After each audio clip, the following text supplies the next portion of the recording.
and gentlemen, my name is Dermot Lindsay. I'm the National Manager Alliance Partners and responsible for the development and rollout of the Perpetual Partnership Program. I will tell you a little more about this program shortly, and then you will hear from Jamie Lumsden-Kelly from the Fold, who will talk about the licensing application process. Let me start with saying, if there's anything that I would like you to take away from our two webcasts, is that the Perpetual Partnership Program is all about four things. You retaining your independence into the future, you choosing the professional partners you work with, you understanding the licensing options available to you, and you growing your practice.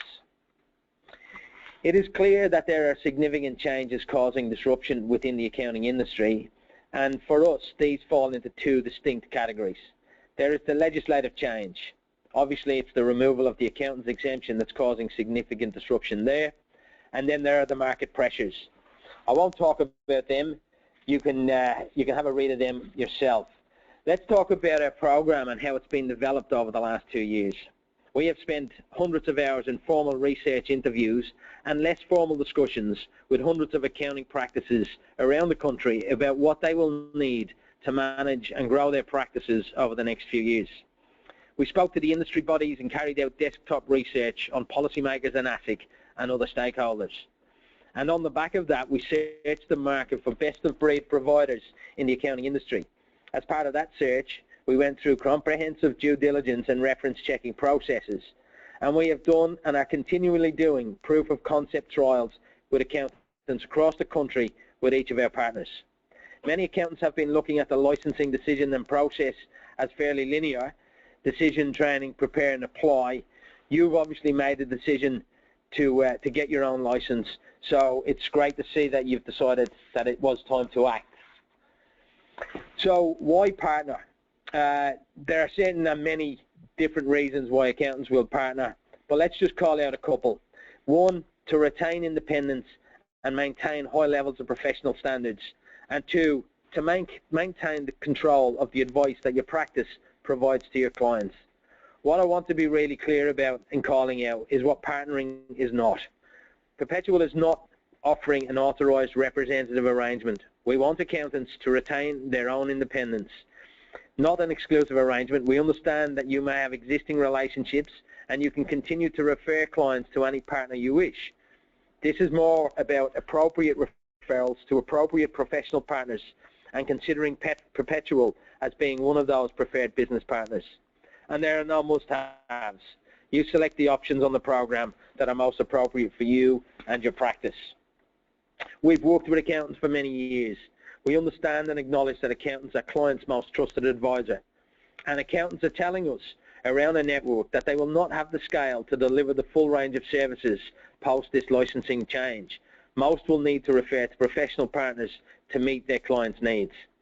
Perpetual are leading providers of financial services to Australian families, professionals and business owners. And as a professional trustee, we offer safe and secure advice to all our clients. We want to help accountants grow and continue to be successful, and we have specialist partnership executives dedicated to supporting accountants around the country. So let's just look at the program in very simple terms. The benefits are you do save time and money. Rather than getting distracted by the noise in the industry, we have done the groundwork and we found an appropriate partner to help you through that legislative and market changes. Partners that have been through a due diligence and reference checking process. And the practices currently in our network are generally sole traders through the 7 to 10 partners. And these practices have been telling us that they get great value from the regular forums that we facilitate, where they get the opportunity to talk about the day-to-day challenges they face with others in a similar situation. And you then get access to better than market rates from Perpetual using its brand and scale. So if you think over the last 12 months, it has brought us plenty of insights. Whether it's the licensing challenge, downward pressure on tax and compliance revenue, or your own enterprise value of the practice, or growing advisory revenue that keeps you awake, we believe that the Perpetual Partnership Program addresses each of these challenges in turn by using our brand and scale to find the right external and independent business partners for you. We recently asked you about your preparations for the removal of the accountant's exemption in July 2016 via an online survey, and the most the strongest percentage that came back was 84% of you felt it was of critical importance to maintain your independence during this process. And surprisingly, 63% of you disagreed with the statement that obtaining a license will be an easy process. So we tried to check that out, and we found a number of people out there that have tried and spent many, many days of their own time in preparing an application for a limited license. We found then, by outsourcing that to our external partner, The Fold, we can get your application into ASIC for less than $9,000. So this is part of the program, and I'll now just hand you over to Jamie Lumsden-Kelly. So I'm going to talk to you about how to prepare for your license application and all the various things that you need to do and the benefits you can get from partnering with a professional partner. So the absolute first thing that you need to think about is your RG146 training. Have you started it? If you haven't started it, the clock is seriously ticking. You're going to have to find a fast-track option to complete your RG146 training because ASIC is not going to grant you a license until you've completed that training. Now, if you're in discussions with a training provider or you're currently undertaking your training, there's a few things that you should think about. For example, what are the authorizations that you want on your license? Whatever the authorizations are, you're going to have to undertake training particular to those authorizations. For example, if you are going to get class of product authorizations, there are additional modules for each of the life insurance and securities and also for SMSF and LRBAs.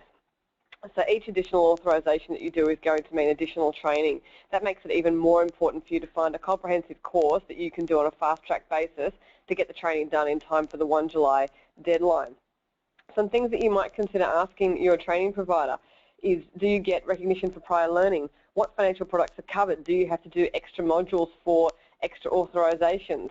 If you're doing advice on LRBAs, is there an additional module for that? Some people are rolling it in, some training providers are not. Also, some training providers are providing courses specific to limited license authorizations, where others are more generic to financial advisors.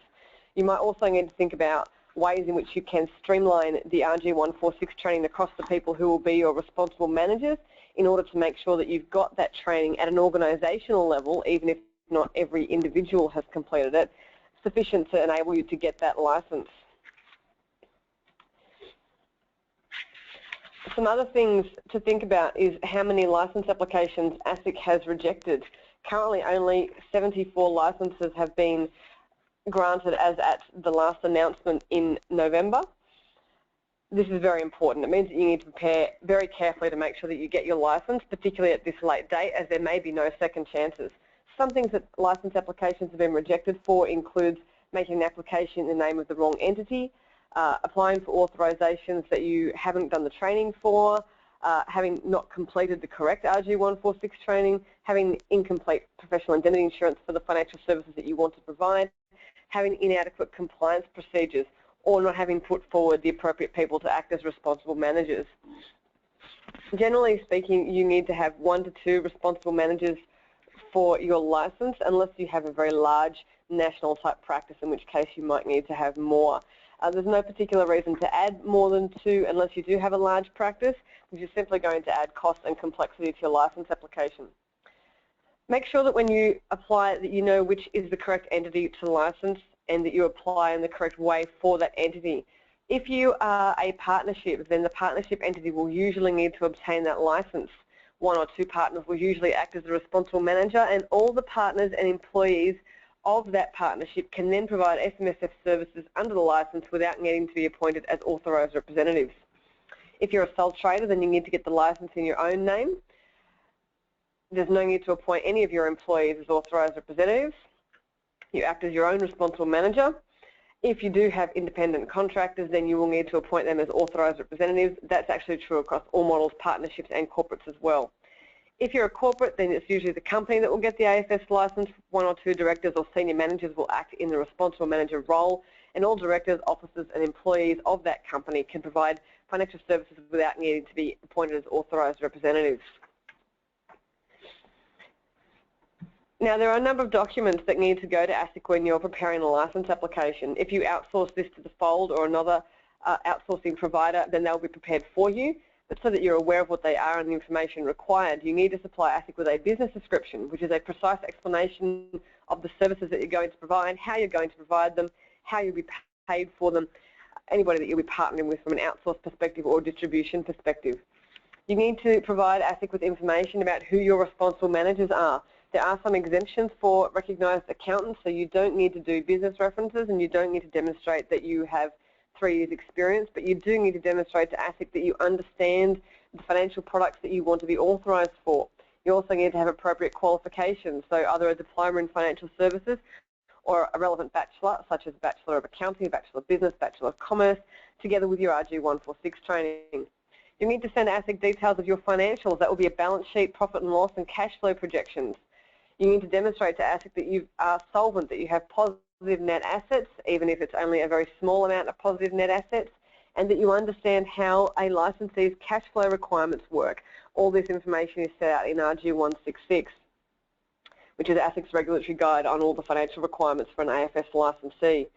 Other things that you might need to do is apply for your EDR membership if you haven't already done it. So that's membership of an external dispute resolution process such as the Financial Ombudsman Service, and make sure that your professional indemnity insurance is compliant with ASIC's Regulatory Guide 126.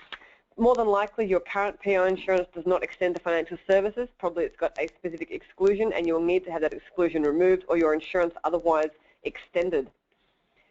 So, the actual application process. Once you lodge your application to ASIC, it goes through an initial assessment to determine whether it's complete and all the documents have been provided. If they have, then an ASIC analyst is appointed, and they will proceed to seeking clarification of any small details. At that point, the license application is considered formally accepted for processing, and they move into the requisition process, where they assess the proofs more fully, make requisitions for any additional documents that they might want to see, or ask questions about how you will be operating. Once they're satisfied as to all of those matters, a draft license is issued, at which point you will need to provide to ASIC a certificate of currency for your compliant professional indemnity insurance policy. If at that point you haven't already extended your policy to cover financial services, you are going to have a delay while you fix that. You'll also need to provide a questionnaire to ASIC completed by your insurance broker relating to your PI insurance. And once all that is done, and we provide those documents to ASIC, we formally accept the draft license conditions. We would normally review that draft license to make sure that there are no unusual conditions on it and advise you on its appropriateness for your business. Once you've accepted the draft license conditions, ASIC usually issues the final license fairly quickly, and congratulations, that's it, you're done. Well, you're done for licensing. So if you choose to engage an outsourced provider to help you, such as The Fold, they will prepare a lot of those things for you. So our particular offering, we will prepare all the core proofs for you. We complete the online license application. We lodge it for you as your agent, and we act as your primary ASIC contact. So that means that all of ASIC's questions will come to us in the first instance, and then we will liaise with you and ASIC to help resolve any issues. We also provide a set of manuals that you can use to implement a compliance system. So that includes a set of licensee manuals that operate at the management level, provide you with your compliance framework, risk management templates, all those various documentation, information about responsible managers and so forth.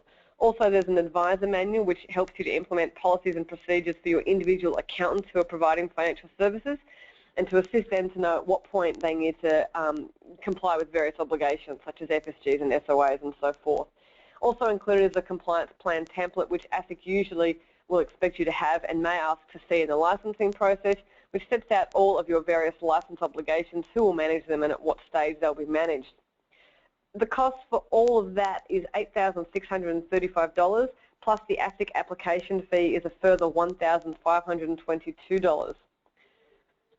Once you've done all that, you also need to think about how you're going to implement your compliance systems into your practice. So you basically will need to operationalise any policies and procedures that you purchase from us. You may choose to do that internally, or you may engage a short-term consultant externally to do that for you. We are suggesting that you allow about $3,500 to $5,000 for that process, whether you do it internally or whether you choose to outsource it to a consultant. So once you've got your license, what are the things that you need to think about? Once you're up and operating, you're going to need to have a financial services guide. You need to give this document to your clients the first time you provide financial services after you obtain your license. After that, you would usually only provide it again if something changes. You're absolutely going to need a statement of advice template for use by all of your accountants who are providing financial advice under the Corporations Act.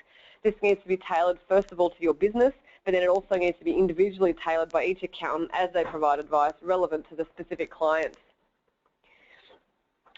Additionally, you need to give a fee disclosure statement, although this is an optional requirement that will only apply in certain circumstances. It only applies if you have an ongoing fee arrangement. So, for example, if you charge an annual fee in respect of a certain set of financial services that you will provide, it doesn't apply to ad hoc charges or charges-you-go arrangements. So, licence maintenance. There's a few things that you should think about. You will have a best interest duty to act in the best interest of your clients. You have to report to ASIC, and ASIC may involve you in monitoring campaigns. You'll have to ensure that you have adequate arrangements for your accountants to be appropriately trained for the financial services that you have. You need to renew your membership of your EDR scheme annually, and your PI insurance also needs to be renewed annually. And of course, you may need updates to your policies and procedures. We do offer an update service that you can subscribe to, and that way you know that your manuals will always remain up to date. From a compliance perspective, it's recommended that you undertake a compliance audit within 24 months of getting your license, and then once every 2 to 3 years after that. Suggested compliance costs for a practice with 2 advisors is $2,800 each year for a file review, and then $7,500 every 2nd to 3rd year for an external compliance audit, which results in average annual compliance costs of $5,300. Obviously, if you have more advisors, those costs will increase, but as you have more advisors, you'll find that you have economies of scale so that it won't necessarily go up by the same multiplier.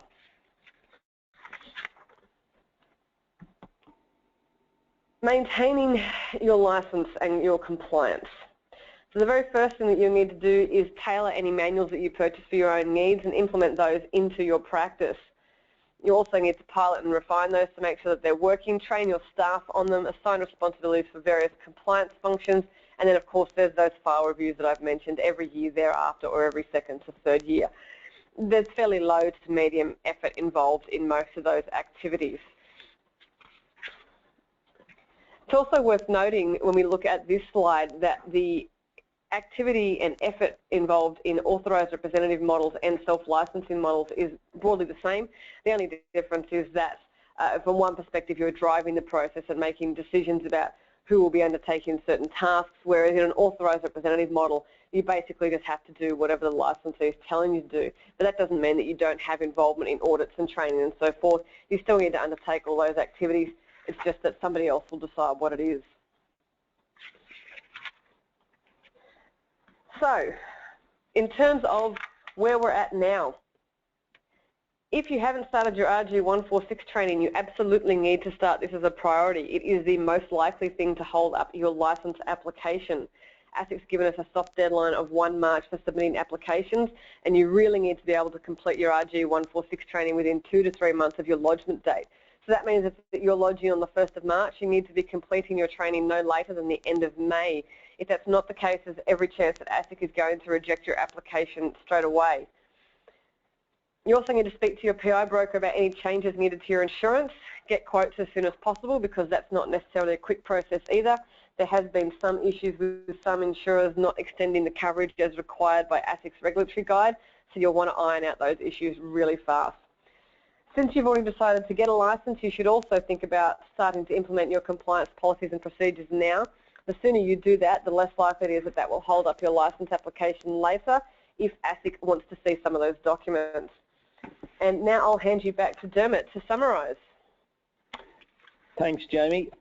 So while you absorb the details of the self-licensing or limited license application process, and start to think about your path, let's turn for a few moments to practice growth. Where can you offer more value to clients? When you start to think about building or growing an advisory practice, where do you go and where do you start? Our research led us to significant value-add opportunities for accountants who want to increase their enterprise value. We looked at 3 areas very closely: strategy to increase revenue via new client opportunities, opportunities in leveraging advice services, and positioning business advisory and ongoing consulting roles. We have external partners to assist with that, so if you want more information as part of our program, please let us know. So just going back to what I said at the start of this webcast, if there's anything that I would like you to take away from this webinar, is that this program is all about 4 things. You retaining your independence, you choosing the professional partners you work with, you understanding the licensing options available to you, and you growing your practice. As we've said, this Perpetual Partnership Program is a long-term investment for us. We're dealing with the licensing piece now because it's imminent, but then there's build advisory practice. We have a couple of partners that are part of our program now, and we're looking to bring more partners to you as we do continued research in the marketplace. So just in summary, let's quickly look at partnership. Why partner? Retain your independence, save time and money, work with like-minded businesses, be part of a large network of similar people, technical training and support's available, continuing market research to bring new partners to you to help you grow your practice, and the potential for you to pay 0 as part of the program. And then the second part of our process is about the licensing. Make your decision. The RG 146, you need to check your PI and the ASIC requirements. Maintaining the business as usual, and outsource your application if you feel that you don't have the time or the capability or the skill to get that lodgement in by the 1st of March, then we're here to help, so please feel free to make contact with us. Really the next steps for us then is if you do have any questions, we do have a read out licensing FAQ, so click on the link, submit your question for a direct response from the Perpetuals team if you have any questions around what we're doing or our program. So we look forward to hearing from you. Thanks for listening, and we'll talk to you soon. Bye.